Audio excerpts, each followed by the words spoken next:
আসসালামু আলাইকুম রহমতুল্লাহি ওবারাকাতু। ফজরের ওয়াক্ত কোন সময়? ফজরের নামাজের ওয়াক্ত কোন সময় হয়? ফজরের নামাজ পড়ার জন্য কোন সময়টা সঠিক সময়, সেটা আজকে আমরা জানবো এবং কি আপনাদেরকে জানাবো ইনশাআল্লাহ। মেরা মুহতারাম হাজরিন, কুরআন হাদিসের মধ্যে কী দিক নির্দেশনা দিয়েছে, উলামা ইকরাম আমাদেরকে কী মত দেয় ইনশাআল্লাহ, সেই বিষয়ে কী বলেছেন ইনশাআল্লাহ, সেই বিষয়টা আজকে আপনাদেরকে জানাবো ইনশাআল্লাহ। মেরে মোহতারাম হাজিন, আজকে যে হাদিসটা বলবো সেই হাদিসটা হচ্ছে ইসলামিক বিধান নামের গ্রন্থ থেকে ইনশাআল্লাহ।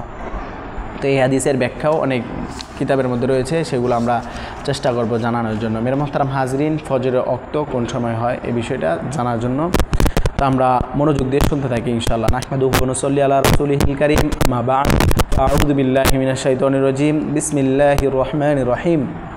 ফজরের ওয়াক্ত সূরা সাদিকের পর থেকে সূর্য উদয় হওয়া পর্যন্ত, অর্থাৎ রাতের শেষ লগ্ন যখন থেকে উত্তর দক্ষিণে শুভ্র সাদা রেখাগুলো উকি দিয়ে উঠে তখন থেকেই ফজরের সালাতের ওয়াক্ত শুরু হয়ে সূর্যোদয় পর্যন্ত বাকি থাকে। সূর্যের জীর্ণ রেখা উকি দিতেই ফজরের সালাত ওয়াক্ত শেষ হয়ে যায়।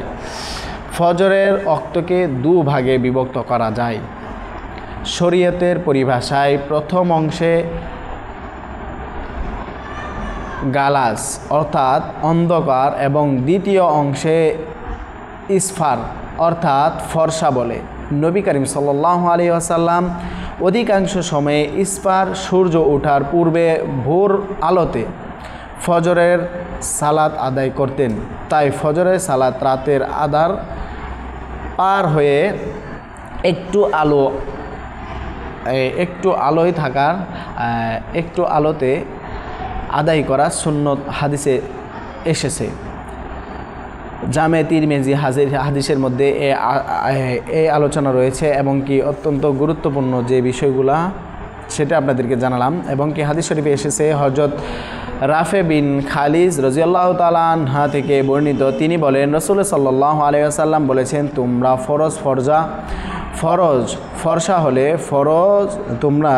ফজর ফরসা হলে আদায় করো, কেননা এর সওয়াব অধিক। উল্লেখিত ফরজ সালাত এমন ফরসাতে আদায় করা উচিত যাতে সালাতে ভুল হলে পুনরায় পূর্বের মতো আদায় করা যায়।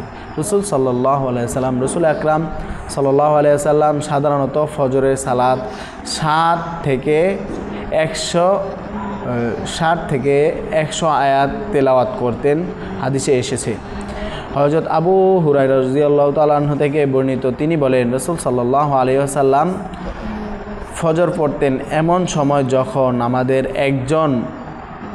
আমাদের একজন তার পার্শ্ববর্তী জনকে চিনতে পারত, আর এ সালাত তিনি 60 থেকে 100 আয়াত পর্যন্ত তেলাওয়াত করতেন, এই হাদিসে রয়েছে। তো মেরা মুহতারাম হাজিম, এ থেকে আমরা বুঝতে পারি রাসূল সাল্লাল্লাহু আলাইহি সাল্লাম প্রায় সময় ফজরের নামাজটা আদায় করতেন যখন একটু সুবহে সাদিকের আলোটা, মানে আমাদের ভোরবেলা যে বলি, একটু যখন আলো দেখা যায় তখন আমরা পড়তে পারলে সবচাইতে ভালো হয়। রাসূল সাল্লাল্লাহু আলাইহি সাল্লাম এই সময়ে আমাদের ফজরের সালাত আদায় করতেন। তো মেরা মুহতারাম হাজরিন, আশা করি বুঝতে পেরেছেন রাসূল সাল্লাল্লাহু আলাইহি সাল্লামের দেখানো পথ অনুযায়ী আমরা জিন্দেগি করব ইনশাআল্লাহ। আল্লাহ রাব্বুল আলামিন রাসূলকে ভালোবাসার কারণেই আমাদেরকে জান্নাত দিবেন ইনশাআল্লাহ। তো আলোচনা যেহেতু আমরা শুনেছি, তো এই উপরে আমল করার জন্য আল্লাহ রাব্বুল আলামিন সবাইকে তৌফিক দান করুক, আমিন। এবং কি আমাদের ভিডিও যারা দেখছেন তাদের প্রত্যেকের মনের নেক মাকসাদকে আল্লাহ রাব্বুল আলামিন আপনি কবুল আর মঞ্জুর করেন, তাদের রিজিকের মধ্যে বরকত দান করেন